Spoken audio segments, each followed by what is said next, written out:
காலையில் எழுந்ததும் கிச்சனில் போய் நின்றதும் முதல்ல செய்கிற வேலை எதுவாக இருக்கும்னு பார்த்திங்கன்னா டீ போடுற வேலையாக தான் இருக்கும்.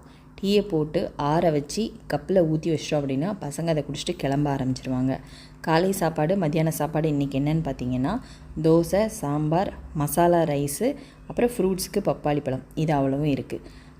தோசை சாம்பார் சாப்பிடாத ஆளுக்கு ப்ரெட் சாண்ட்விச் ரெடி பண்ணியிருக்கிறேன். இது நம்ம வீட்டிலையே நம்ம கிச்சனில் ரெடி பண்ண ட்ரெடிஷ்னல் முறையில் ஹெல்த்தியான ஒரு ஸ்நாக் தான் நம்ம ப்ரிப்பேர் பண்ணியிருக்கோம்.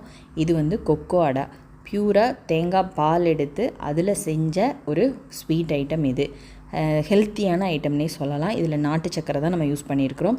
எதை சேர்க்கலை அப்படின்னு சொல்லலான்னு பார்த்தீங்கன்னா பேக்கிங் பவுடர், பேக்கிங் சோடா, அப்புறம் மைதா, சுகர் இந்த மாதிரியான பொருள் இல்லாத ஒரு சூப்பரான ஹெல்த்தியான என் பசங்களுக்கு நான் செய்யக்கூடிய இந்த ஹெல்த்தி ஸ்நாக்கை இந்த மாதிரி பாக்ஸில் போட்டு தான் நான் கொடுத்துட்ருக்கேன். உங்களுக்கு தேவைப்பட்டால் நீங்கள் என்னை காண்டாக்ட் பண்ணலாம்.